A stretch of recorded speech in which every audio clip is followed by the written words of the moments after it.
Hello World is a song that we sing. Welcome to the Pop Culture Preservation Society, the podcast for people born in the big wheel generation who did not hit the deck and do an army crawl behind the sofa when somebody knocked at the door. They just answered the door. Hello. I just did it last night. We believe our Gen X childhoods gave us unforgettable songs, stories, characters, and images. And if we don't talk about them, they'll disappear like Marshall, Will, and Holly on a routine expedition. And today, we're saving that very special chapter of small screen history. The shows you wished you could binge watch, but couldn't binge watch because binge watching wasn't possible. The TV miniseries. I'm Carolyn. I'm Kristen. And I'm Michelle. And we are your pop culture preservationists. Before Netflix queues and weekend binges, there was a magical TV phenomenon called the miniseries. And in the 70s and 80s, it ruled the airwaves. These multi-night television events were part epic saga and part national obsession. Truly, you didn't watch them, you committed to them. Families gathered around the wood-paneled console TV like it was a campfire, night after night, hanging on every cliffhanger and dramatic zoom-in. And then we had to wait 7 whole days for more. It's torture. Michelle, I agree with you on most of what you just said, except for the part about families gathering around. Because I have memories, particularly of a miniseries I'm going to share in a little bit, that I was not allowed to watch, but by golly, my mom was going to be watching it. And that's when we were sequestered to like my parents' bedroom and my sister and I would get to watch on the little black and white portable TV because no, Carolyn was not going to watch any little saucy, racy show. Mm-hmm. But you know what Carolyn did when she was back in the room? You better believe I'm changing that channel to the, to the of course. naughty. Yeah, I got to see why I'm not allowed to be in the living room with my mom. So I think because the miniseries, I was a lot older when I watched most of these that we'll talk about. So that's why you guys know. I mean, we started being Dallas watching buddies when I was like 10. So, well, anyway, regardless of which miniseries you were watching, this was must-see TV. It's the epitome of the water cooler moment of old, right? Something that we've kind of been missing in our culture. And they weren't just water cooler moments. These were synchronous water cooler moments. It all happened at the same time for everybody. So you wouldn't go to school the next day and they wouldn't be like, no, don't tell me the end because I haven't seen it yet. Everybody's watching it not all possible. Together. Yeah. And it wasn't possible for some people to say, oh, I binged all of it. And someone go, no, I'm only on episode 2. You couldn't do that. We live in an asynchronous media landscape right now, and this was so hyper synchronous. Oh, yeah. Everybody's watching the same thing.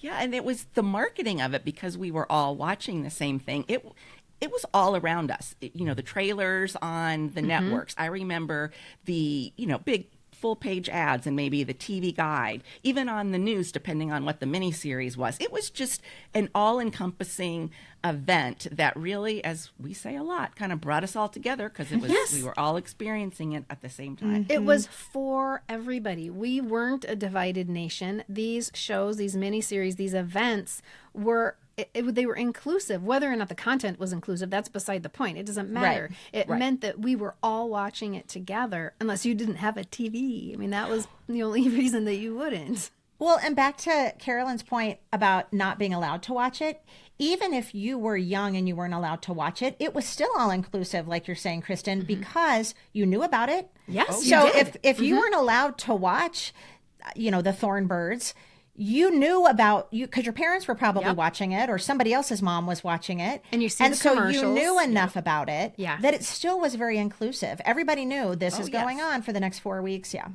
It was something that included every single person in the culture, whether or not they were watching. Yeah. It was still a part of the air that we were breathing. Well, in just a minute, we're going to go down 2 very different lists. And I guarantee you, everybody listening is going, if they didn't see it, they know the title of that miniseries. Exactly. I haven't seen a lot of these, but boy, I knew what most of them were. Yeah. Yeah. So interesting. So we could spend the first segment of this episode telling you the history of the miniseries and how it came to be so popular. But you guys, that's really boring. And truly, we know you're all here to hear about Father de Burkesart's naked ass. So we're going to fast forward to all that good stuff. I could never say his name. I just didn't. That's the first time I've seen it in print. Well, I think it's because I just recently watched it and I hear him saying that a lot. Father de Burkesart. So a lot of the information we got for this episode came from one of our favorite print magazines. No, from one of our favorite magazines. Yes, y'all, I'm talking about a print magazine. A real magazine. A real magazine, but it's also a terrific and informative website. And that's Remind Magazine and remindmagazine.com, which it's a really great site for all the retro TV, movie, and celebrity trivia you didn't know you needed. And they also have a lot of really fun quizzes, like how well do you remember Family Ties? Or this was my latest favorite, finish the Elvis lyric. Oh, funny. We share a lot of these links to remindmagazine.com in our weekly newsletter, The Weekly Reader, because we just think it's a treasure trove of fun facts and it's just all around fun. Like when I'm looking for a quiz, sometimes I will 30 minutes later come up for air because I've been like, Because you've been taking all of them? taking all the quizzes. Yeah. That last year's back issue, if people wanted it. No, I think that's to the subscription. Oh, okay. Okay. They're gonna Great. get a subscription. Okay, so I'll just say that in a different way. Okay. So, yes, in March of 2024, Remind Magazine dedicated an entire issue to the TV miniseries.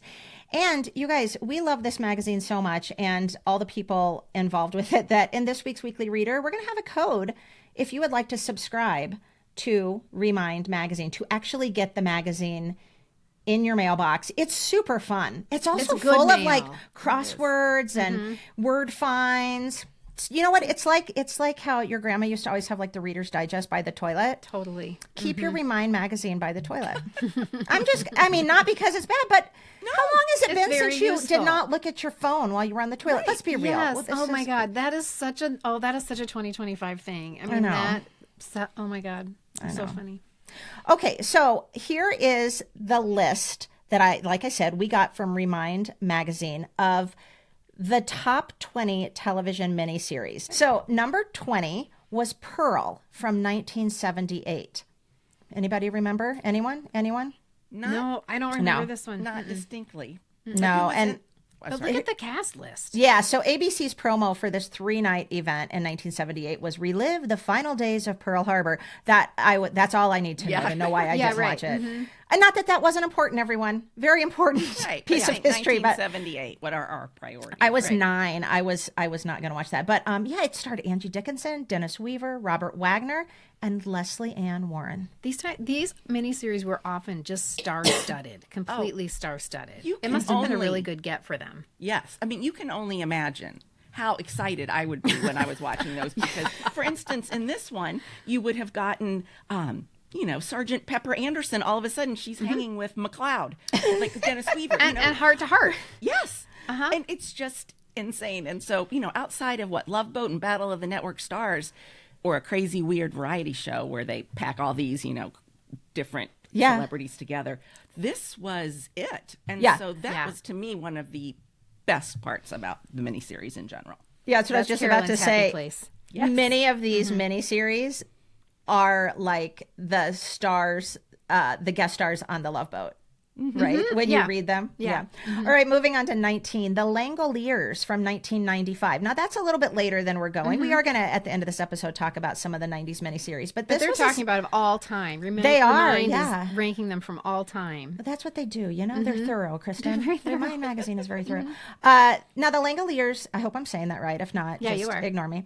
That's a Stephen King adaptation from his novella. And the story follows 10 passengers who wake up on a flight from Los Angeles to Boston to find everyone else has vanished, including most of the crew, other than the pilot. Very convenient, right? And after landing the plane, they also don't find anyone left at the airport or in its vicinity. But then, as it's sort of Lost, right? That's reminding me of Lost, even though I didn't watch that. But then a mysterious creature begins hunting them down. And somehow they end up finding their way back to reality, but only after several survivors have died. including a blind girl. Yeah, of course. Just throw that one in there. And if I recall correctly, this also had an all-star cast. Here's why I know this. It's not because I watched this that I know this information or know about the Langoliers. It's because when I went on my honeymoon in 1994, and we went to Maine for my honeymoon because I needed to get the state, because I was collecting. I needed to go to all 50 states, and I didn't have Maine yet, so that's why we went to Maine for our honeymoon. And when our plane landed in Bangor, there was a plane on the tarmac that we were parked right next to, which was filming a movie, and it was the Langoliers. No way. Yes, it was. Gosh. Yes, it was. So we watched it being filmed, like from our little airplane window. That's a very, very fun fact. Yeah. I think when I looked at the picture, and I meant to write the cast list down, I didn't, whatever, but Patricia Wettig, I believe, was in it. Oh, right? Oh, I don't Wasn't remember. she? But I think that's she cool. is. So don't check us, but check us. Yeah. And if we're right, celebrate. If we're wrong, And just ignore think it. about it. This is pre-texting. So somehow we were able to get the information while we're still sitting on the plane of what was happening before we deboarded. What do you do on the plane? Deplane. Before we Deplane. deplane. Deplane. Wait, Kristen, have you ever watched it to see that scene? Yes. I didn't watch it in No. its entirety, No. but I did watch it so that I could see those tarmac scenes, because I was like, I remember that. It looked just like that. Yeah, that's great. To your point, Kristen, about somehow we still knew about stuff, even though we didn't have texting and everything. That's what I try to remind myself of every now and then. It's like, it's not like we lived in this information desert. Wasteland. Yeah, we figured didn't. stuff out. We knew stuff. Like this, it's nice to have it at our fingertips, kind of. But I think we've lost did something. just it's fine. not like we didn't know anything back then. No, we no. did. And we moved at a much slower pace as a result. Now everything is so immediate. Respond to me now. Right. Yeah. All right. Well, moving on to number 18, and I think everybody will recognize the title of this miniseries, and that's From Here to Eternity. This is a 1979 miniseries that's based on the 1953 film. Don't get them confused. I love this. An extravaganza of lust. That's how one critic referred to NBC's 6-hour adaptation of James Jones's Pearl Harbor novel in 1979. And this starred Natalie Wood and William Devane. And that's the only thing I remember about it is Natalie Wood. Well, you Because can my picture- mom loved Natalie Wood. Yes. Yeah, and I know my mom watched that.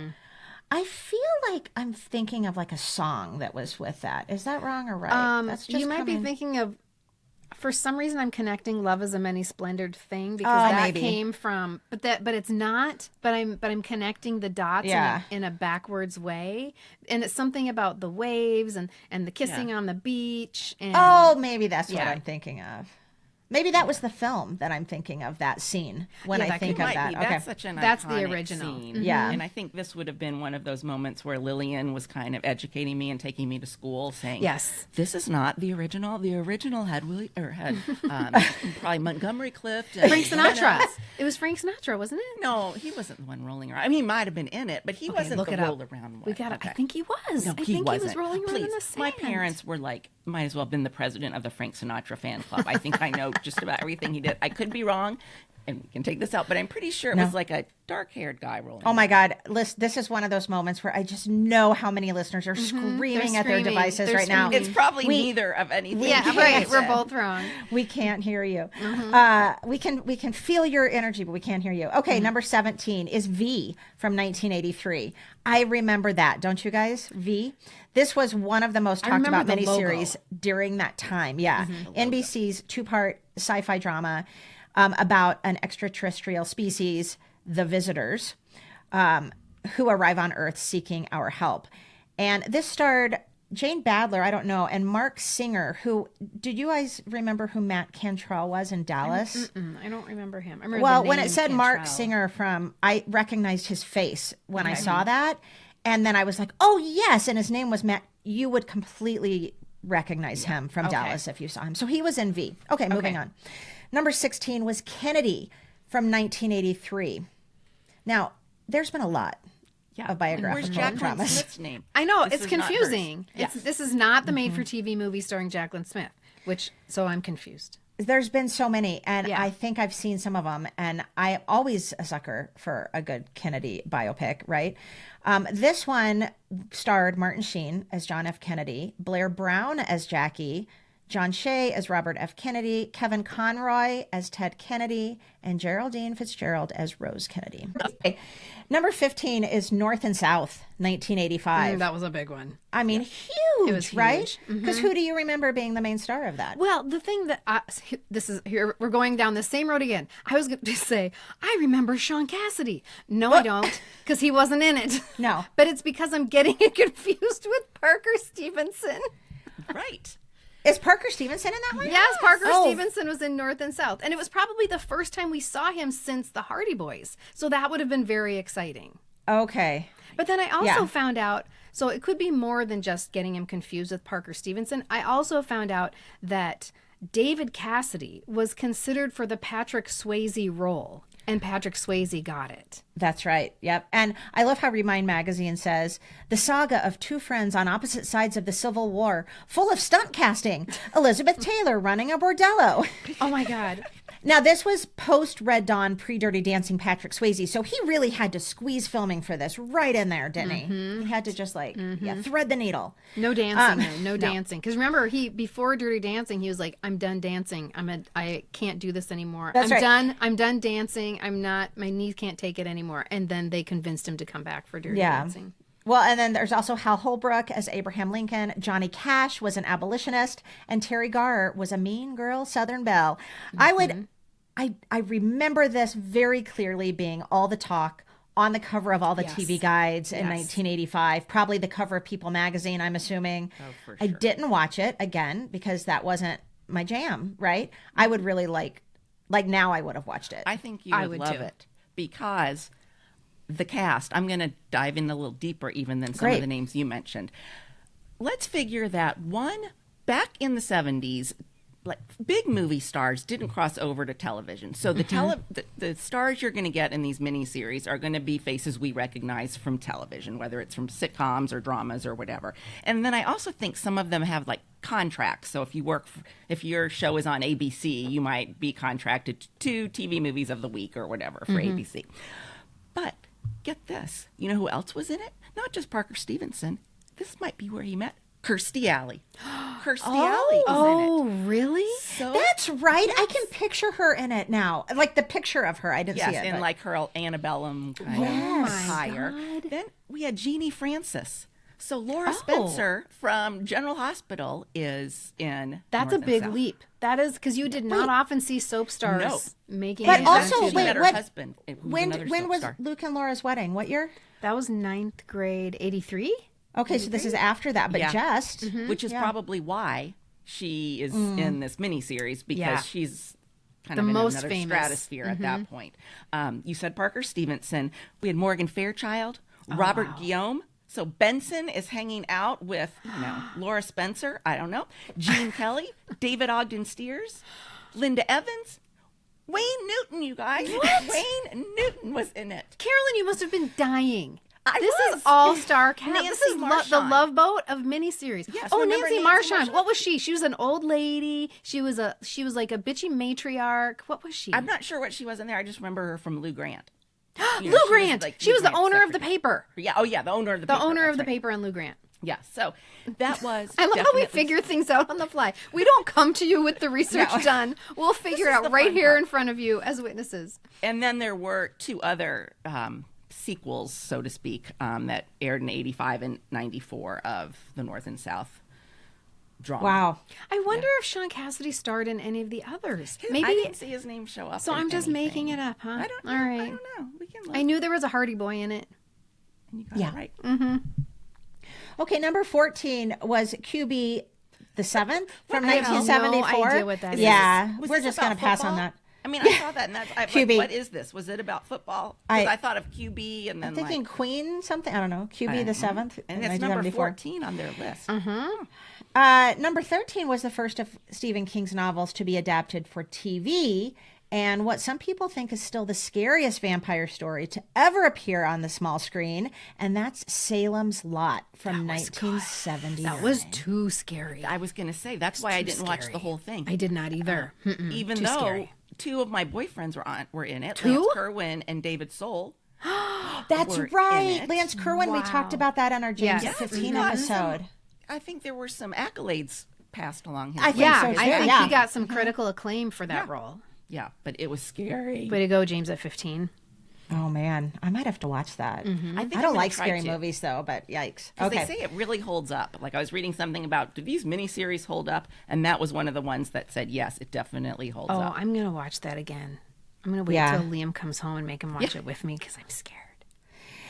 The next one at number 12 was an Emmy-winning film, and that was Eleanor and Franklin from 1976. And this is, Remind Magazine says that the late Edward Herman, Richard Gilmore, I love him, will forever be associated with the legacy of our longest-serving president because he portrayed him so well.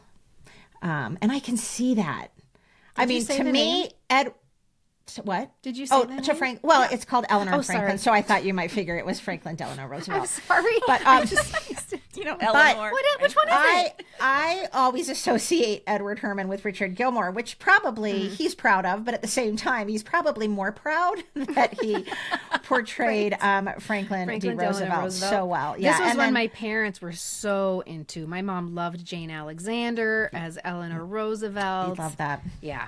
This was Yeah. a big one for them. Well, and then Herman would go on to play FDR again in the 1982 movie version of the musical Annie. That's so funny. That's a little fun fact, right? Yeah.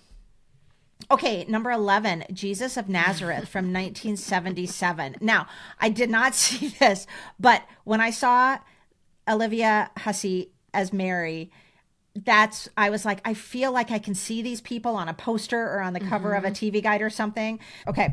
This was an international cast, and it did include Olivia Hussey as Mary, Anne Bancroft as Mary Magdalene, Ian McShane as Judas. You might know him from Deadwood. Rod Steiger as Pontius Pilate, Peter Ustinov as Herod, and Michael York as John the Baptist. Did you guys watch I get Jesus of nervous Nazareth? just at the mention of Jesus of Nazareth. And, Yeah. and Carolyn's nodding her head. I'm guessing it's for the same reason. No, I it's get probably nervous because Jesus of Nazareth came on TV every Easter. Yeah. What else came on at Easter? The The Sound of Sound Music. of Music. And I remember being at someone else's house for Easter. And they were saying, well, we should turn the channel. Let's watch. We should be watching Jesus of Nazareth because it's Easter. And I'm like, no, oh my God, no. And I just really, really panicked. I really, really panicked. And I remember having to watch it for a few minutes, but I don't know if there was a vote that took place, but there was a volume of people who said, this isn't right. We need to watch Sound of Music. Well, I think when it came out in 1977, my parents made us watch it. Oh, that sure. kind of thing. So Probably, at least yeah. the first time it came out, and I do remember when I was looking at photos of images from the miniseries, I was like, yes, that's the Jesus in my head that I think of in terms of when he was portrayed on a screen. It's that guy and his face. Yeah. And so yes, we were made to watch it. Well, you weren't the only ones because an estimated 90 million U.S. viewers watched the second part when it aired on Easter Sunday in 1977, which is probably why they were like, hey, that's pretty good. Let's keep showing this every Easter. That's probably the one. That would be the Easter, 1977. I can picture where I was and everything, and that timing lines up that it would be where it's like, no, please don't turn the channel. Yeah. Yeah. And you know what? I had this like initial feeling when you said 90 million turned in the second night and not that many the first night. And I was thinking, well, how are they going to know what's going on? And I'm like, oh, well, it is Jesus of Nazareth. I guess they might know a little bit of that earlier story. But I was like, why would you just watch the second night Who's of the this Mary miniseries? Magdalene person? She just comes out of nowhere. Poof. Okay, number 10. I don't know this one. I don't either. 1985, The I don't know Jewel this in the one Crown. either. No. It sounds Raise your familiar, hand, but I don't listeners, know what if it you know. is. Yeah, The Jewel in the Crown. Number 9, Centennial from 1979. This is a James A. Michener. Is it Michener or Michener? I always said Mishner. Mishner, yeah. A James A. Mishner gigantic saga, historical saga. Literally. And this was made for the miniseries format. This aired in 12 installments, yet covered 2 centuries of Chicago lore. 24 hours. In 24 hours, yeah. Yes. Yeah, in 12 installments. That's crazy. It's too much. It's too much. A lot. That's a huge commitment in terms Yeah. of like. I can't do it. Back then, you wouldn't have been able to like, oh, let me quickly watch the first 3 episodes if you're only no. like catching on number 4. Right. So yeah, that was. But I think it did well, didn't it? In terms of. I think so. Probably, yeah. I mean, think about it. That is more content than you get in an entire season of a series that is now released on HBO. Yeah, I know. So Isn't it's it hardly funny? mini. Some of these miniseries, how they're being defined, I guess, is what I'm thinking of. Is what you could say? Oh, Severance is a miniseries. Yeah. Kind of. Yeah. Now we would call yeah. it a limited series. Yeah, Oh, well, this that's right, definitely limited has series, more yeah. than the 3 That is right. 3 seasons of Severance for sure. I don't remember watching this, but of course I remember it in the zeitgeist. I remember everybody talking about it, and I have mostly memories of the book, which was like a brick, Right, and all it of was those. on every That's right. coffee table. Yeah. Every Yeah. coffee table. Yeah. Well, Kristen, if you had tuned in and watched it, I'm just going to tell you a few of the people that were in it. You could have seen Richard Chamberlin. We'll talk Again. about him. I know. And Yeah. upcoming. He loved the miniseries. He did love the You would miniseries. have Raymond Burr. So you would have Ironside chatting with Brian Keith, Uncle Bill. Uncle Bill. Uncle Bill. and I'm then sorry. Chad Bill. Everett. Yeah, would come thank waltzing you. in. Thank you. Chad Oh, Everett. Dr. Early? Yes, from Medical Center. Dennis Weaver, again, McLeod, and Gregory Harrison were some of the people. Trapper that- John MD. That's everybody. Listen to us just like rattle off those roles. It's a good cast, but that's too long. Okay, well, coming in at number 8, and not to be confused with the 1955 film version that starred James Dean, in 1981, we got to see East of Eden. And this was an 8-hour twist on John Steinbeck's novel. And this is kind of known for launching former Bond girl Jane Seymour's career. Oh. Well, I thank you, do East of remember Eden. it. I don't remember, but I don't think that I watched it. But I was aware. I think this was also a learning moment for me, just like Lillian. Linda would have said, well, this is based on the original movie, East of Eden, from 1955, starring blah, blah, blah, blah, blah, blah. And so I think that's why I remember it. It's another one that when I was researching for this episode, I had like 3 or 4 that I was like, oh, I'd watch that. It's hard to watch these old miniseries now. It's hard to find them. Yes, it They're not is. preserved very well. No. Okay, and number 7. I'm actually shocked that this is as low as it is because it's so massively popular, that there was just a very, very, like a multi-award winning redo of this past year, and that's Shōgun from 1980. It was a 12-hour miniseries. This made history as the first American TV series to be filmed entirely in Japan, with most of the native cast speaking Japanese, often without subtitles. That's when I kind of was like, I think I'll watch last year's. Yeah. Also starring Richard Chamberlin. He kind of was the king. He was the king of the miniseries. You know what? He was the John Sebastian of the miniseries. Yeah. I Did felt you guys so, watch this like, one? This 1980? No, that was way over my head, and I was not nearly culturally intelligent enough to have the desire to watch it. And with the new Shogun that just came out, that it won so many awards, and it So was many. also the Everything. first something to something in Japan. I felt so old when this new Shogun came out because it's winning all of these awards, and I felt like a grandma going, isn't that a remake? Because I was like, don't you remember this? Everybody, don't you remember the original Shogun? But they never referenced it. I know. That's They what never made me did. wonder if it was even related. I did too. I wondered if I was mistaken and that's just a common term that was Right. applied to 2 different shows. So it wasn't until I read your backstory here, Michelle, that I understood that it is, in fact, the same show. And yet we live in a time where people have forgotten, like we're the old people now, and they don't even care that something was made before. I'm rambling. Grandma's rambling. But I was just confused. Go get a Werther's or a Yes, Brock's a Butterscotch, lemon drop. Grandma. Hey, did you guys watch this recent one? that won all the No. awards. I was like, oh, hell no, I don't want to watch it. I don't want, just because, sorry, listeners, but I'm not a huge history buff. I should be. It's not something I'm proud of, but it's not like, that's not the Doesn't miniseries pique I your want to interest. watch. No, give me a Yeah. good Shrinking or a good, Yeah. yes, even Severance I loved, but I was like, I have to think too much. But when it started winning award after award after award, I have huge FOMO. So now it's on our list of something to maybe watch this summer. Okay, number 6. This is from 1978, and this is Holocaust. Now, this starred an unknown Meryl Streep. And do you guys remember in our Kramer versus Kramer episode, we mentioned this because she had just done that. She went on to Kramer versus Kramer right after Holocaust. And it won the Emmy for Outstanding Limited Series. I guess they called it Limited Series then, too? I don't think they did. But that maybe, I don't know. Okay, don't listen to me. I don't know. And it, with an audience of 120 million Americans watching some or all, it is credited for bringing the term Holocaust into the vernacular. Thank you, That's Remind very- Magazine, because that's a super fun fact. And That is not, a really well, good fact.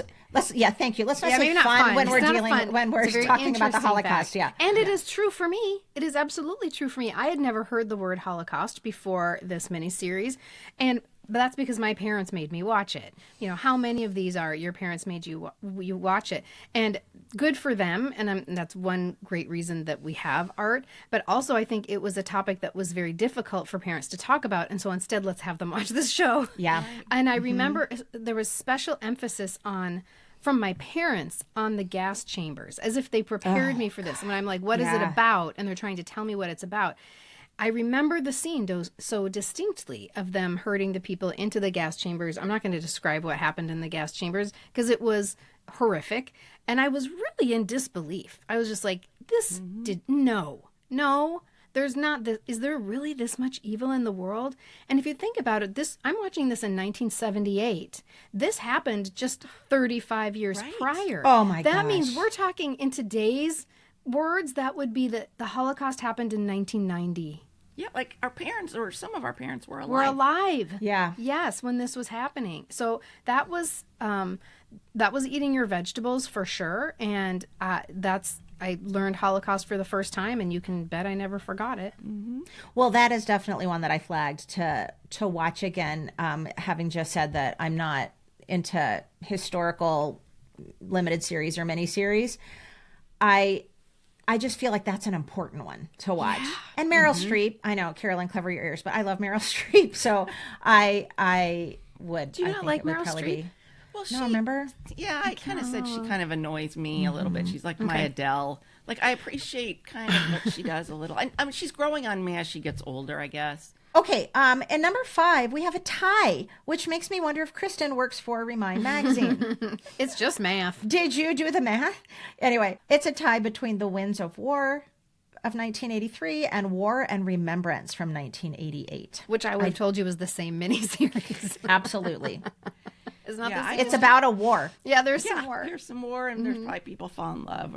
I have a memory of it, not watching it necessarily, but it being like background, like whether it was on my TV in my bedroom, like because the 1983 would have been my senior year of high school, and I feel like I had a TV in my room that could have been on, but I was over at my desk, doing some homework or something. So it's there, but not like I was following the plot line. Well, remember how we talked about, before we started this list, about how it was, even watching it or not watching it, it was a collective experience. Yeah, right. That's how definitely The Winds of War and War and Remembrance, and even going back to North and South, were for me. I didn't watch them, but I have very strong memories of them being talked about, of hearing about them on, I don't know, The Tonight Show if I was watching it, or Letterman, or seeing it on the cover of a magazine. I mean, for sure. So it still is a collective. We still That's can't right. It's deny still collective. the collective You still experience knew of everybody this. who Yeah. was in it. You knew if people liked it or didn't like it. Yeah. Yeah. All right. And coming in at number 4 is one that I flagged to really try to watch. I hope Carolyn's going to tell me where I can watch it, only because it sounded like a really intriguing storyline and it has a really good cast. What's that, Carolyn? So this would be what is often considered the first major miniseries in U.S. television, and this would be Rich Man, Poor Man, 1976. To answer your question, Michelle, you cannot find it anywhere. Okay. No. It actually, you can find book 2. So there was the original miniseries, which was basically book 1. It was very successful, and we'll talk about that in a minute. And then they decided, we're going to ride those coattails. There wasn't even a book 2 at the time, I don't think, but they quickly put something together for the next season that did not do well. And 8 is Enough came in and took its place. Oh, good. ABC. So in February and March of 1976 is when Rich Man, Poor Man initially aired. It was the second most watched TV show of the entire 1975-76 television season.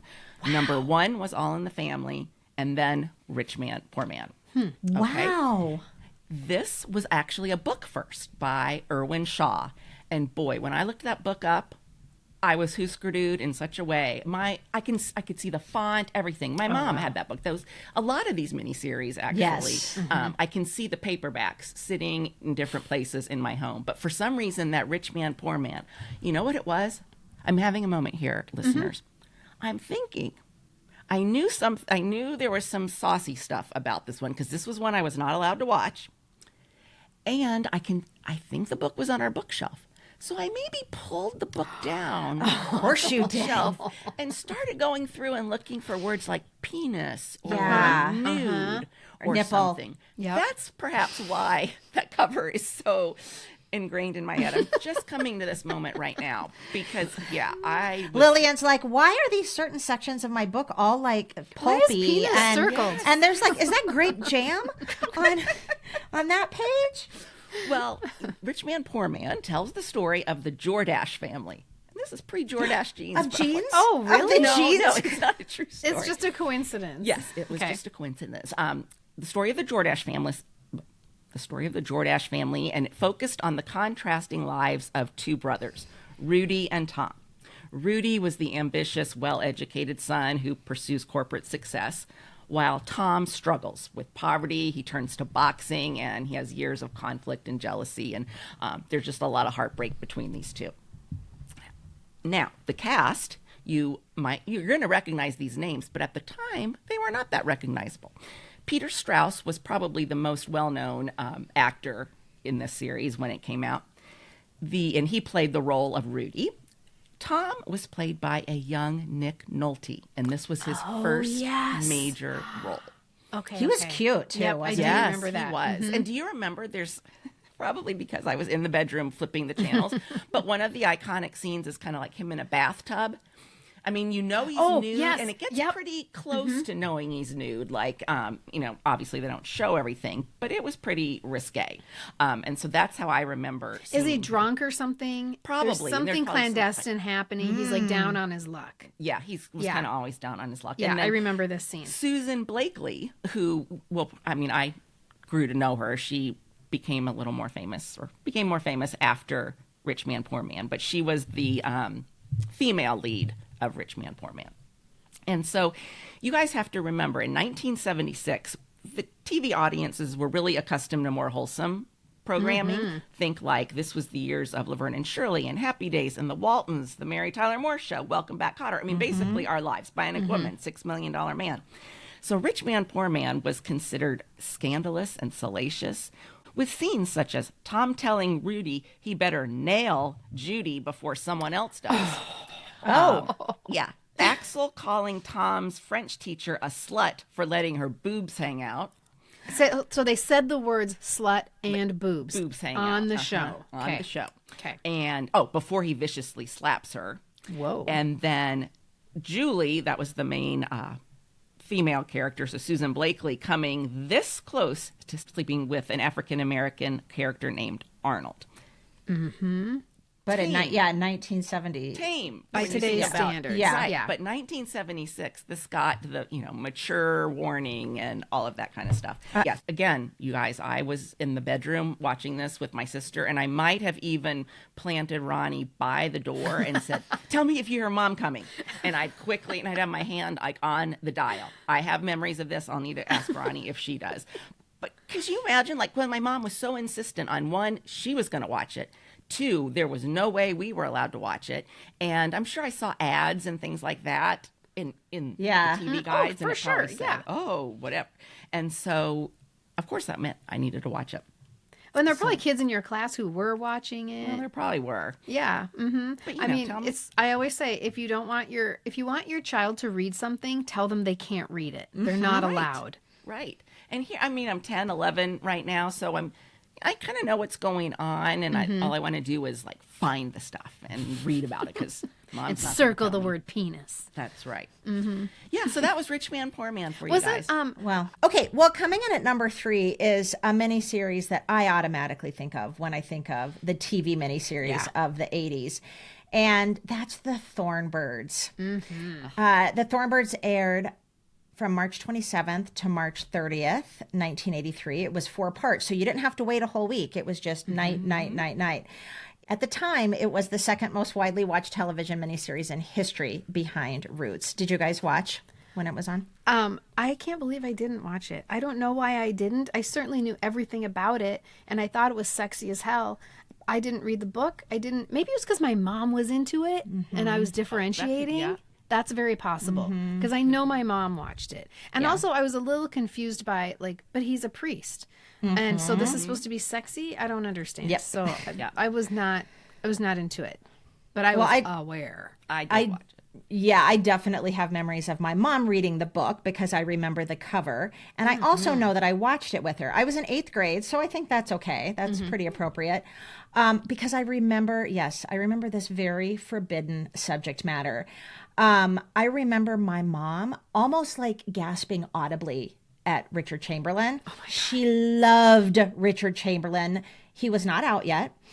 He came out publicly as a gay man in his 2003 memoir called Shattered Love. And this is sad. He had previously been outed by a French magazine in 1989, but he didn't publicly confirm or deny it until his own memoir, until he could do it himself. But my mom, even if she was like, he might be gay, she didn't care. Gorgeous. So it stars, besides Richard Chamberlain, starring Rachel Ward, Barbara Stanwyck, Brian Brown, Sydney Penny played the young Maggie. We'll talk about her in a minute. Jean Simmons, not from Kiss. This is Jean Simmons. And Richard Kiley, who plays Patty. Well, in case you forgot or you didn't watch it, I'm going to give you a synopsis. And please understand this synopsis I wrote yesterday is driven by my current feelings.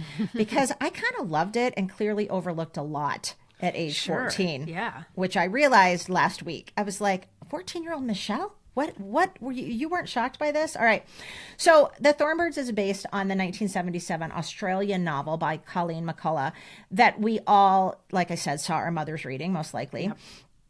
Yep. And Richard Chamberlain stars as Father Ralph de Bricassart, and he's forced to make a choice between his vows to God and his inappropriate feelings. And don't worry, we're going to circle back to that in just a minute. Let's put a pin in that, shall we say. It's set in the early 1900s on a sheep station in the Australian outback called Drogheda, which after watching only one episode, if it was a drinking game, I would still be drunk a week later, as many times as they say Drogheda. It follows, I know, Drogheda. It's spelled Drogheda, Drogheda. And it follows the members of the Cleary family who moved to a sheep station, which is run by big sister Mary Cleary, who's played by Barbara Stanwyck, which leads to a, shall we say, pivotal relationship between young Maggie Cleary and Father Ralph de Bricassart when he recognizes that Maggie is neglected basically by her mother, Fiona, who truly is only obsessed with one child, the bastard Frank. And I say that because Frank actually is a bastard, and it's a big shocking revelation. Yeah. Well, Father Ralph and Maggie's relationship, it starts out fairly innocent. We don't really get creepy vibes until about half an hour in, or the exact moment he lays eyes on 11-year-old Maggie, and he locks eyes with her, and he cups her face in his hand. And then he inexplicably carries her into the house. She's an 11-year-old child, and he's carrying her like a little baby into the house. And I just felt like that's creepy and wrong and unnecessary. It's unnecessary. Yes. She can walk. And also, they're trying to portray this as a love story, not like an inappropriate story. It's a love story. Well, but they have to build up because it's not till the very end of episode 1 that she becomes of age. So we have to, this whole grooming process, which I'm calling it because it is, we have to get, I think we have to get little, I don't know, signs of that. I don't know. But I do think we can all agree that young Maggie is adorable and she's innocent in all this grooming. Played so well by a young actress named Sydney Penny. I don't know if you guys, if that brings back any memories, but she is so cute. And I'm going to use one of Kristen's words because it's so true. She's earnest in all of her scenes. She received a total of 6 Young Artist Awards nominations, winning 2 for playing young Maggie Cleary. She also was in Pale Rider. She starred in the sitcom The New Gidget from 1986 to 1988. She was the new Gidget. I don't know if I remember that little sitcom. She also, in the 90s, was on the soap Santa Barbara. She was B.J. Walker. She received a Daytime Emmy Award for Outstanding Younger Actress. Then she was on All My Children. She was Julia Santos Kiefer, and she got a Daytime Emmy Award for that as well. Husker Du. Yeah. Or she got a nomination. I know her. She got a nomination, yeah. Now I know her. Yeah. Yeah. I know Well, Julia. episode 1 that I watched, it really does set everything up for us and gives us all the information we'll need going forward.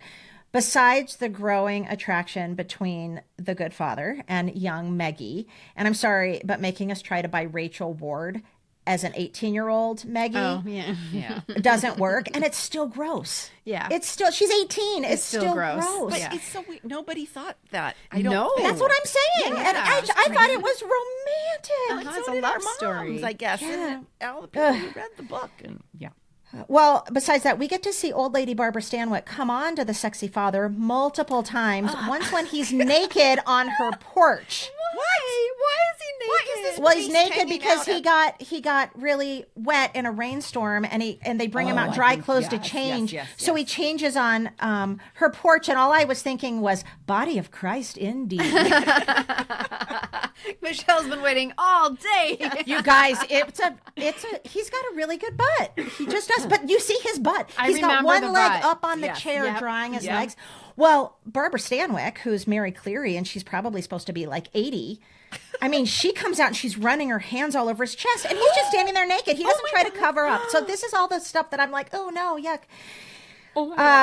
So the attraction between Maggie and Father Ralph grows and becomes passionate and forbidden, and it turns into a full-blown love affair. But then Maggie marries Luke O'Brien, who's played by Brian Brown, who she marries in real life, fun fact, to try to forget Father Ralph.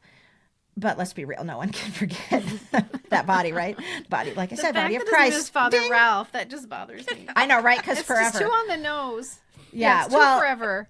her marriage doesn't work out because it's abusive, and let's not forget, she's sleeping with the priest who basically raised her, which leads to, you guessed it, the baby Jesus, but she names him Dane. Oh, God. Yeah, so meanwhile, Father Ralph, who is unaware he's a father of a different kind now, he develops a close relationship to Dane as he grows, much like he did with Maggie. Not like really like that, Yeah, I know, but but sort of the same like father figure. Yeah. Father is another, could be a drinking game here. And I really feel like we can see where this is going.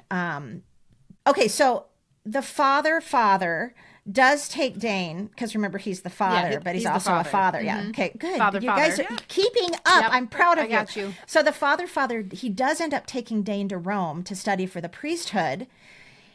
But it's not until after Dane tragically drowns while trying to save 2 women that Maggie finally tells him that he's not just a Catholic father, but he's Dane's father. Harsh, he right? didn't know. No, he didn't know at all. I didn't know that he didn't know. I said it earlier, but I've been sorry. saying a lot I'm of stuff, missing but a that's lot okay. today.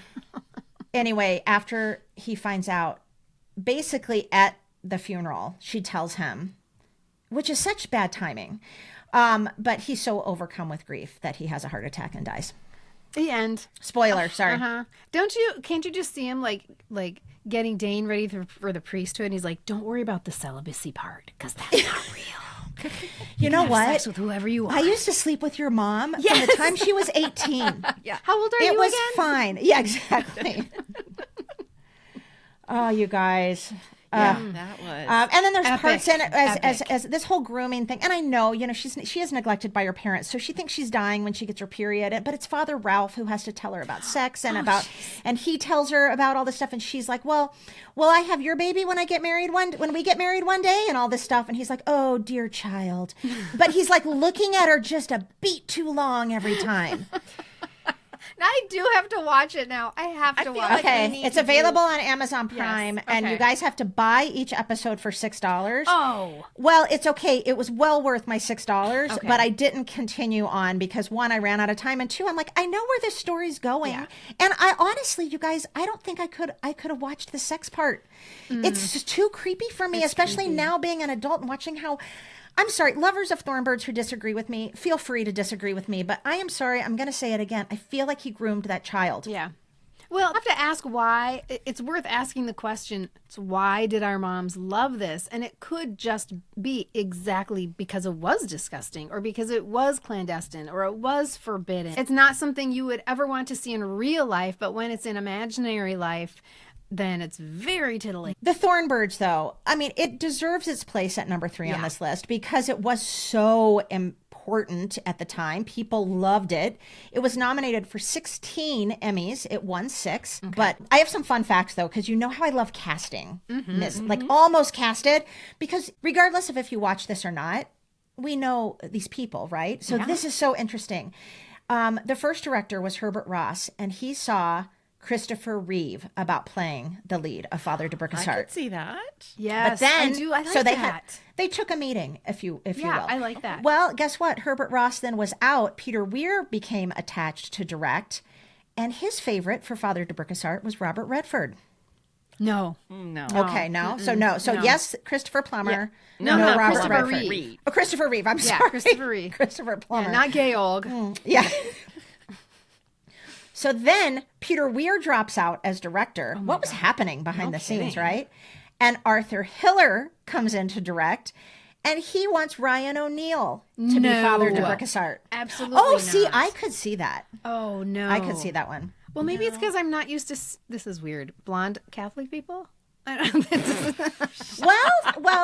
I will say Richard Chamberlain's hair was kind of a light brown. It wasn't like dark brown. Yeah, it's almost like a dark blonde. To do with hair color, I don't think. But Ryan O'Neal to me was like love He's a story, playboy. and he wasn't. He's a priest. playful. Well, I wasn't will say it all. Yeah. In all the scenes, like all the village women in Australia come on to Father de Briscard, to Richard Chamberlain. I mean, it's out in the open, and he doesn't really shy away from it. He plays into their jokes and their innuendos and stuff. So Father, yeah. what a waste. Well, so eventually, okay, the role of Maggie became the most sought after role of the production. Some say it was considered the role of a lifetime. And here are some other actresses who auditioned for the part. Michelle Pfeiffer, Jane Seymour, Oh, yes. Olivia Newton-John. No. Not right after Grease. No way No. in heck. No. I'm going to say heck after I've just been talking about grooming and Right. No. and Kim Basinger.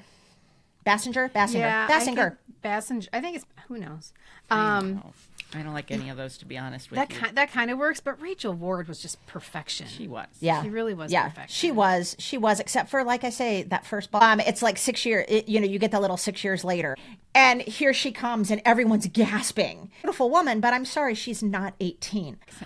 Okay, so coming in number 2, another big name miniseries, I think. If you didn't watch it, you know this one, and that's Lonesome Dove from 1989. It's so funny that I think the theme of this show is even if you didn't watch it, you still knew about it. Right, I think in 20, has there only been maybe 4 Yeah, that we exactly. were like, I don't know, QB the 7th. And yeah. the number one thing I know from Lonesome Dove is Ricky Schroeder. That's the number one thing that I know because it was the first time we saw him since Silver Spoons. And you're like, That's he's right. a man. Look at him. He grew up. And he might have been Rick Schroeder. I don't remember. I think he was. Did he transfer over? And I I'm like, bet oh, he- get over yourself, Ricky Schroeder. Go drive your little bed car or whatever it is. Ride your little train through Yes. your living room. Diane Lane was also in Lonesome Dove. I remember Diane. I remember photos of Diane Lane. Yeah. And that. And I think this was at a time when I was a young woman. I'm not living at home with my parents. And so I'm not home at night. I'm out buying $3 pitchers of beer with my friends. And so I didn't watch a lot of TV except for like Northern Exposure, and that's it. So I would have missed Lonesome Dove, but I sure knew about Ricky Schroeder.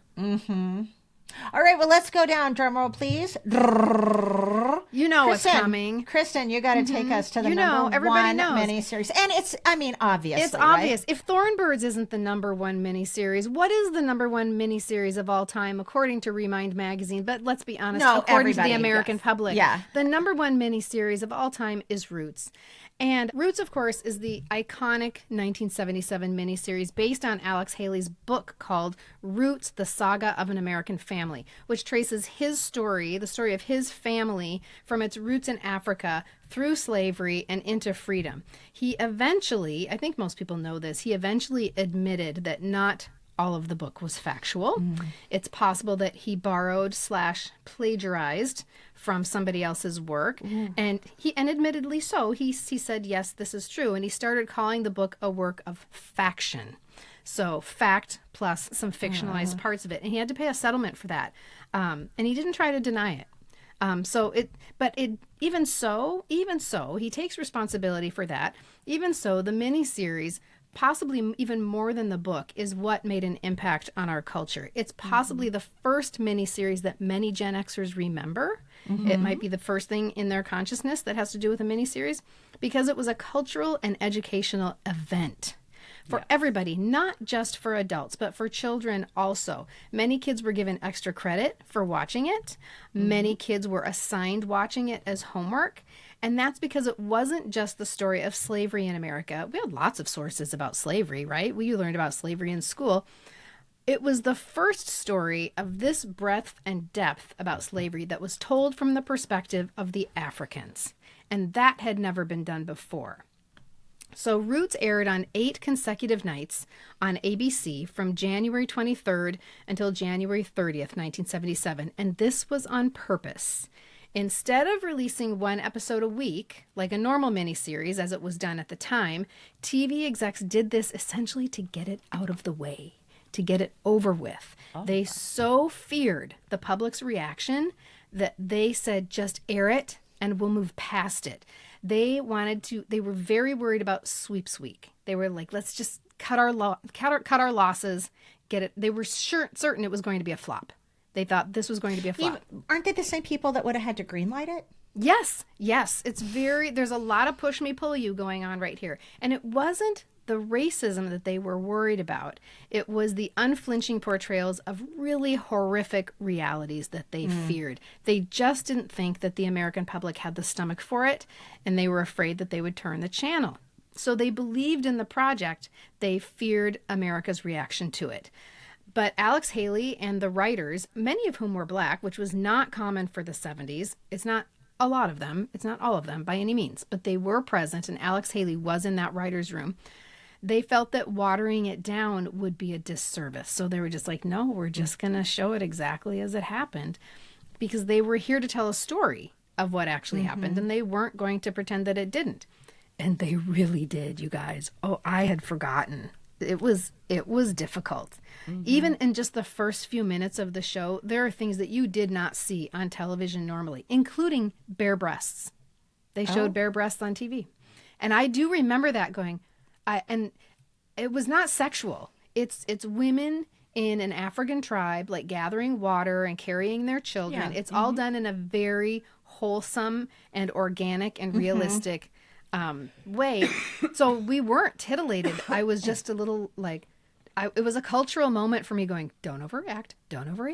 Yeah. This is strange, but don't overreact. But the TV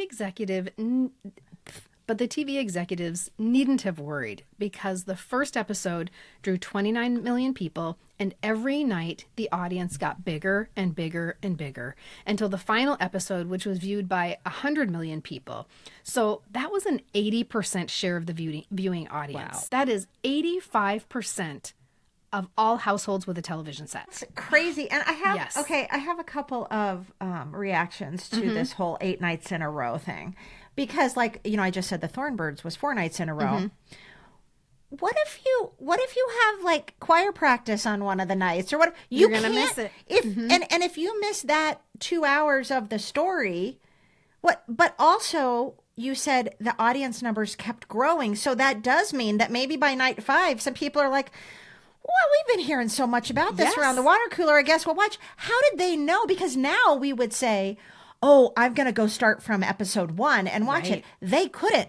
They just had to start with like episode 5 and pick it up. But I just have a lot of feelings about this. Like, I feel like uncomfortable now because of how we can watch TV. And like we said, we can debate the pros and cons of that. I feel both ways to how we can watch TV today. But I'm so anxious for the people that came in at like episode 6 because I'm like, you have to watch it from the beginning. You're not going to know. And I'm guessing a lot of people skipped choir practice. Well, yeah, I actually read That's a lot of nights to have to be committed. Restaurants would close, depending on events. And I think if you remember, and I can't remember what show it was, or maybe it was the Dallas one when Who Shot JR, but like college classes were canceled. That people and companies and churches took some of this into account. Might have said, choir practice is canceled on Wednesday because Roots is on. Or, that's true. Yep. And everybody knows it's coming because it's in their TV guides and it's been advertised. There are no surprises. Everybody knows. And so that ended up being the largest viewership ever attracted by any type of television series, anything in U.S. history. Wow. Yes. And I remember knowing that and just being sort of in awe of this event that was happening. And part of what made this story so successful on TV was the casting. I really have to hand it to them because they created a story and characters that stick with people even today. Yeah. Basically, everyone in Hollywood was in Roots. Many of them people you would not expect. But most memorably, Roots gave us LeVar Burton as the young Kunta Kinte. Nobody our age will ever forget the name Kunta Kinte. Everybody knows the name Kunta Kinte. They'll never forget LeVar Burton, so much so that when you saw him on Reading Rainbow or on Star Trek The Next Generation, you're like, that's Kunta Kinte. Yeah. Like you felt an affinity for him. You knew him so well. He connected so hard with that audience. And we still have warm feelings for LeVar Burton today. I'm spinning. Oh, no, everything's good. Okay. So John Amos, who played James Evans, the dad on Good Times, played the older Kunta Kinte. And he says that that role was the role of a lifetime. It was the reason that he was put on this earth, essentially. And this is some real sweet, I don't want to say revenge. That's too strong of a word. But it's important for him because if you recall, John Amos was very unceremoniously fired from Good Times. Remember, they killed him in a car accident and just never came back. Like, why did they have to do it so violently? And they fired him because of John's outspokenness about his dissatisfaction with how Good Times portrayed Black people in America. He wanted to tell real stories that told the truth and made an impact, and instead he got JJ. And so Roots was the story he needed to tell, and he did it unforgettably. So TV execs took a really big risk, and they cast some of America's most beloved actors in the most heinous roles as slaveholders and traders, and traders, not traitors, but like slave traders, because they wanted to soften the blow for the watching audience. And this is according to the Museum of Broadcast Communications. They said that they put actors like Lorne Greene, Lloyd Bridges, Robert Reed, a.k.a. Mike Brady, Ralph Waite from the Waltons, Daddy Man from the Waltons, Sandy Duncan, a young Tracy Gold plays the young Sandy Duncan. And you guys, Burl Ives in these white secondary roles. And they did that to reassure audiences. And these white characters were featured very prominently in the commercials, disproportionately, because Roots was not their story. But they wanted to reassure the white audience that this show is for you. They even created a new character that wasn't in the book to be played by Ed Asner. Again, a beloved person that will reassure the audience. And he was cast as a slave ship captain who was having sort of a crisis of conscience about what he was doing. Really the only white person in the trade of the slave trade who showed any sort of moral compass. Oh my God, Daddy Man Walton, he's a horrible character. Daddy Man. Yeah. It's bad. It's really bad. And it was hard to watch John Walton say those things. And this role, so yeah, he's having a real crisis of conscience about what he's doing. And this role was created to help white audiences feel better about their role in history. They wanted white people to feel better that their ancestors weren't all 100% villains, that there were some good people. They did not want to scare the white people away. And so this was to communicate to them that it would be safe to watch.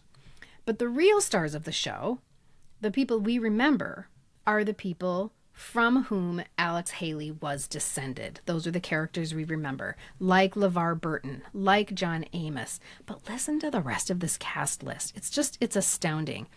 James Earl Jones plays Alex Haley. Maya Angelou plays one of the women in Kunta Kinte's tribe. Scatman Crothers plays Mingo. Louis Gossett Jr. plays Fiddler. Richard Roundtree, who played Shaft, he plays Sam. O.J. Simpson, Lawrence Hilton Jacobs, Boom Boom Washington from Welcome Back, Kotter. So Boom Boom plays an important role. Cicely Tyson, bless her heart, plays Kunta Kinte's mother. Leslie Uggams as Kizzy, and Ben Vereen as Chicken George.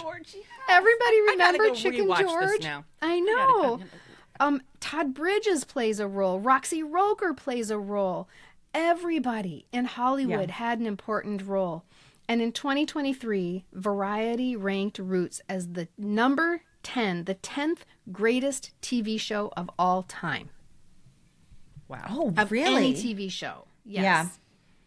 I'm just actually, I don't know why I feel like that seems low. Yeah, right. Because it might was seem low. so important, and it's such a, it's impactful. I mean, Yeah. that So was- impactful. I can remember, like, if I close my eyes, I can see when LeVar Burton is getting, whipped. Yes. And those scars, and oh my gosh, and his mother and Kizzy, and listeners, well, if you watch this on YouTube, you'll see I'm closing my eyes. But yeah, that hit me. I mean, that really impacted me as a 12-year-old. Sure, there was like the extra credit and stuff involved too. So I think I may have watched the first episode, and it could be that my parents were like, this is intense, and it might be too intense for an 8-year-old.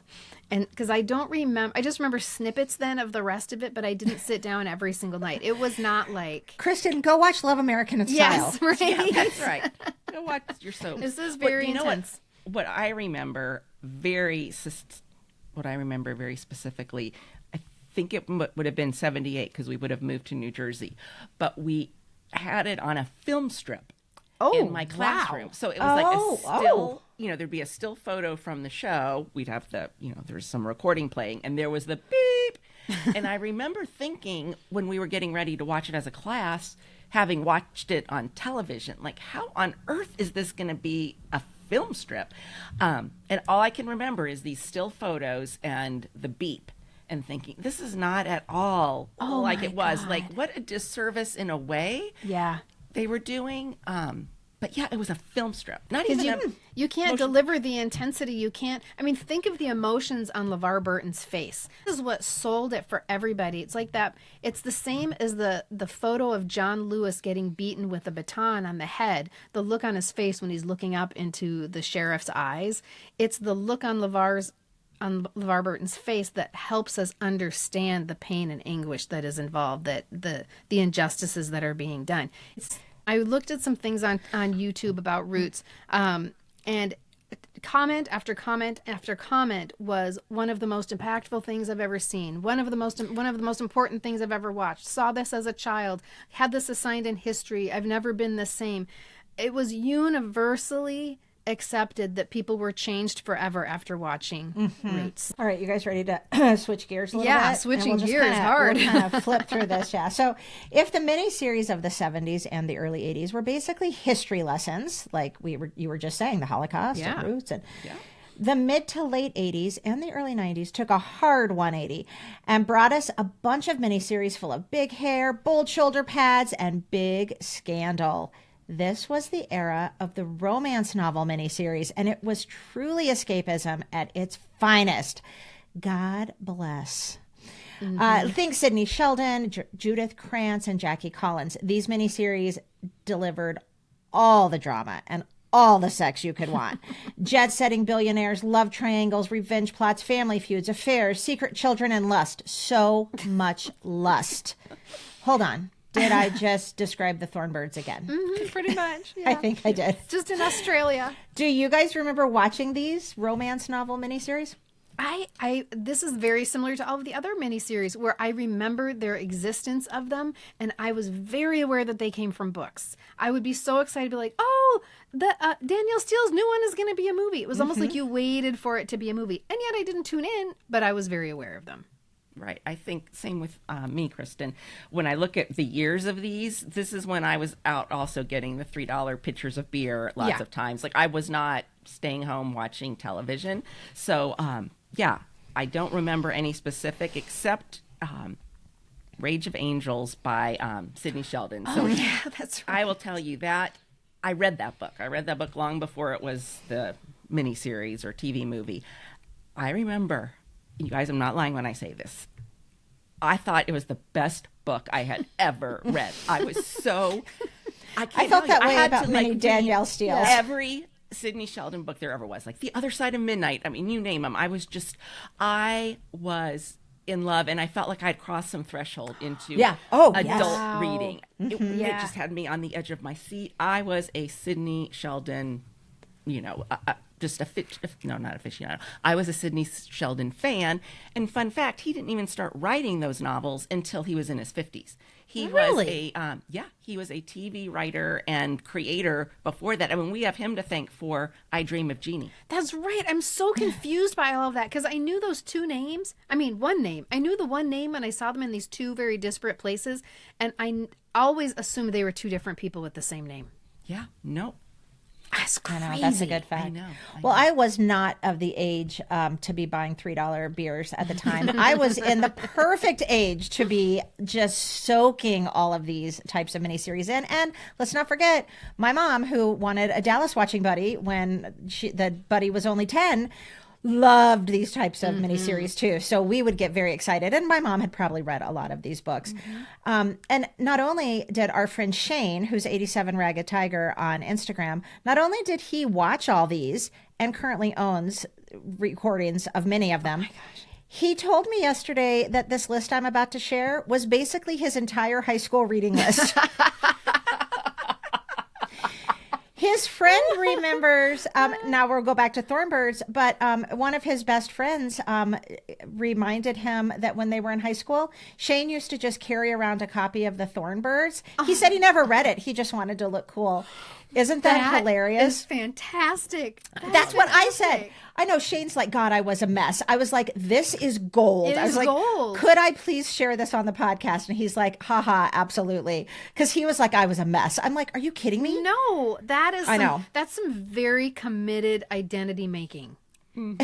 I love that. Yeah. It's just one more reason that I'm like, Shane, I wish we would have known each other in high school. I would have seen been that guy carrying that Thorn Birds, and I would have been like, I'm going to go sit at his lunch table. Well, let's not forget, let's go all the way back to Shane's the little boy who carried around stacks of Hardy Boys. Right. Didn't read them, but he did it so his mom would let him put posters of Sean Cassidy on his so brilliant. on his wall. We love so brilliant. Smart. I know. Well, okay, so here's a list of the most unforgettable of these 1980s romance novel miniseries in no particular order, people. So don't come at me if you're like, you said that one last. We know you remember these and you have feelings about these. So in 1986, Carolyn, it was a Sidney Sheldon adaptation, If Tomorrow Comes, and it was a revenge thriller meets globetrotting romance starring Madeline Smith. Do you guys know who that is? Okay, I'm just reading this in your notes, and I'm gobsmacked. It's Pam from Urban Cowboy. And I wonder if this is why she looks so familiar to me in Urban Cowboy. Maybe I watched If Tomorrow Comes. Maybe, yeah. Because I knew her. I definitely knew her. And I had I'd never seen Urban Cowboy before.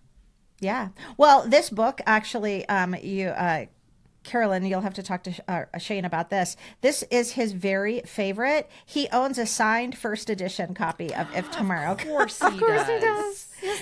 Yeah, listeners, Shane also is like the king or queen of memorabilia. Yeah. Has incredible memorabilia. Yeah. Okay, another one that I remember only because, again, Shane has been asking us for like 3.5 years, when are you going to do an episode on? When are you going to do an episode on? Lace, the 1984 miniseries starring Phoebe Cates and Bess Armstrong from 1984. I think because I love those two women, Phoebe Cates and Bess Armstrong. Yeah. Yep. This is a scandal-filled tale of 4 women and a daughter in search of her mysterious mother. This is the miniseries that's famous for the line, "Which one of you bitches is my mother?" I love that line. I saw this. I'm pretty sure I saw this one. Well, this is delicious. Delicious is a great word. So I immediately was like, I'm watching that before we record this episode. Hard to find again. I think you might be able to buy it. It said it was on some streaming service called Pivotal. Something that sounded too sketchy for me. God, Tubi, come on, get us Lace. We need Lace. Yes. I know Shane. I know you're listening, and we know you own it. So if you want to like bootleg us a copy and send it, would be happy to watch it. Okay, Judith Krantz. God, that name. Isn't that just a queen of the romance novel? Can you see the font on the front of the book? Yes. Yeah, the kind of scripty font. Yeah, so this is the 1980 miniseries Scruples. Yes. Oh, I can see the cover. Scruples. And she has like the little black, like the net thing coming off of her hat. Yes, coming you guys, over her please. eyes. Yeah. I love how you guys are both like, I can see it because you can. You know, a lot of our followers on social media say when we post something on Instagram that's like an Avon bottle or Tickle deodorant, they'll say, I can smell this post. I can smell this. Because so many of these memories are so olfactory or visual in this case of what we're doing. Because when I was writing down these notes for this episode, I was Googling and the images would come up. And I was like, But because you can see them. Well, Scruples is the rags to riches fashion saga. I love it's a fashion saga. Following a woman's rise in Beverly Hills high society, starring Lindsay Wagner and Barry Bostwick. That's so good. Come on, you know Barry Bostwick from Spin City, but from the Yes. Rocky Horror Picture Show. Those of you that are Rocky Horror, big Rocky Horror people, were you guys?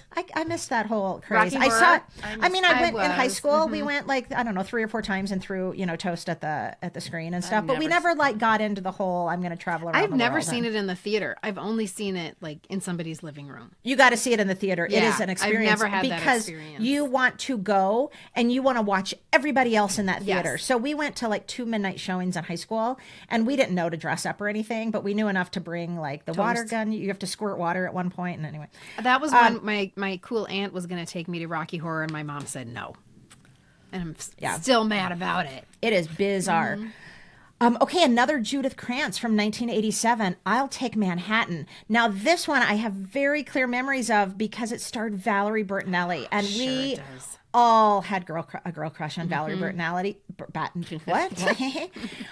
Listeners, we know you probably had a girl crush on Valerie Bertinelli, but in 1987, we haven't seen her in a while. Yeah. Right? She's been in these little made-for-TV movies and stuff along the way. But man, I was watching this one. She played Maxie Amberville. She tries to save the magazine empire her father built, but her treacherous uncle stands in the way.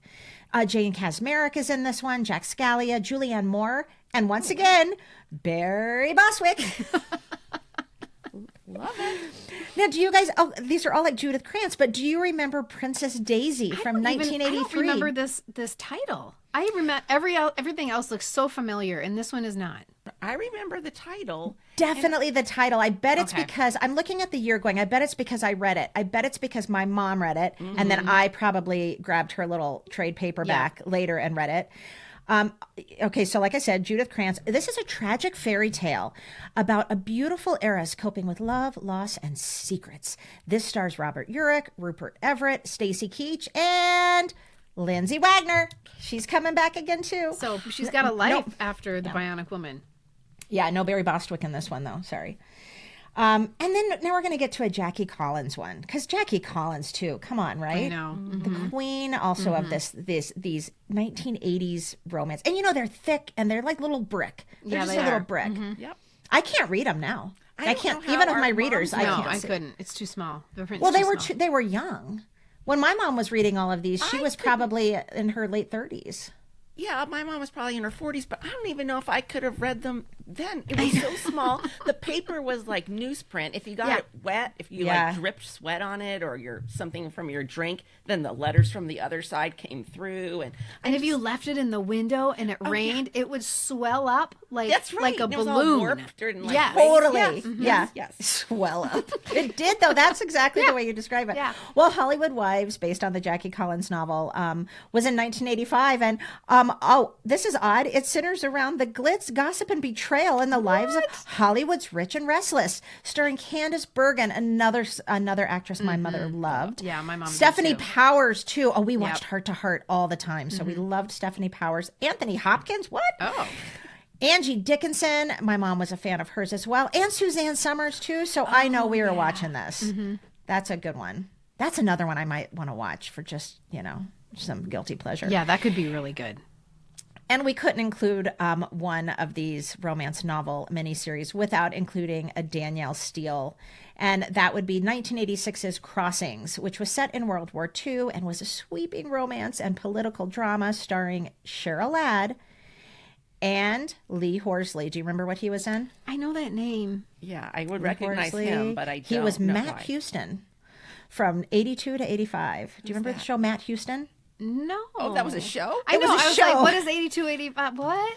Oh, that's From its own 1982. show. Yeah, I'm almost positive. Isn't Let that me funny check that we out. know Matt the Houston. actor's name? I definitely know that actor's name, and I've never heard of Matt Houston before. That Yeah. one didn't get stuck in the old crawl. Matt Houston, Lee Horsley, Pamela Hensley, Lincoln Kilpatrick, Buddy Ebsen. What Yeah. was it about? Matt Houston is, when did Matt Houston end? Okay. Matt Houston is an American crime drama television series starring Lee Horsley as the title character, a wealthy oil man who holds a side job as a private investigator. Oh, you know what? It's an Aaron Spelling show. Oh, of course. Produced by Aaron Spelling, it originally aired on ABC for 3 seasons from 82 to 85. I bet you if you saw him and I you think saw I know his what he red looks like. convertible and saw, I'm looking right now at Wikipedia at the font where it says Matt Houston. It's like college letter font. I bet you would. Okay. Okay. I love how the synopsis on Wikipedia says Matt Houston stars Lee Horsley as a wealthy, mustachioed Texas oil man. Well, you don't even have to say mustachioed. We knew. We knew. Yeah. Oh my goodness, that is a lot. That's a lot of TV, you guys. That was a lot of hours of TV. If you add up all of the hours for all of those miniseries, that's God. a lot of hours of TV. And Yeah. whether it was the epic battles of Shōgun, the sweeping drama of Roots, the misguided and controversial romance of the Thorn Birds, or the deliciously trashy and captivating stories of the romance novel adaptations. We didn't even know it was a genre back then, but it's a total genre. These limited run sagas were cultural touchstones for us, and they brought cinematic storytelling into our living rooms and proved that television could be just as grand, emotional, and unforgettable as what we saw on the silver screen. Amen. We hope today's episode brought back memories or sparked your curiosity to visit these iconic shows and you take to the Googles to find one. Thank you can. today for listening and taking this trip back through television history with us, and we will see you next time. And we would like to give a special thank you shout out to some of our supporters over on Patreon. We like to name them by name at the end of every episode. And today we're thanking Deb SJS. Now you have to understand, everyone, that this is just, they put their name in and their email, and sometimes they don't like to put their name, and we respect that. So SJS, big thanks. Yeah. Donovan, MP, Magdalena, Mike, Alice, Miriam, Linda, Richard, Laura, Shannon, Jen, Teresa, and Dawn. Thank you, everybody. Yes, thank you so much. And if you don't mind, we'd like to ask you a big favor, okay? Would you mind going and leaving a review of the podcast wherever you listen? Truly, those reviews and ratings help us more than you could ever know. And if you're so in the mood, you can tell some more friends about how great we are and how they might give us a listen as well. That's the best thing that you can do for us. Thank you so much. In the meantime, let's raise our glasses for a toast courtesy of the cast of Three's Company. 2 good times. To Richard Chamberlain's ass. That is Little happy House days. on the Prairie. Woo! Cheers. Cheers. Oh.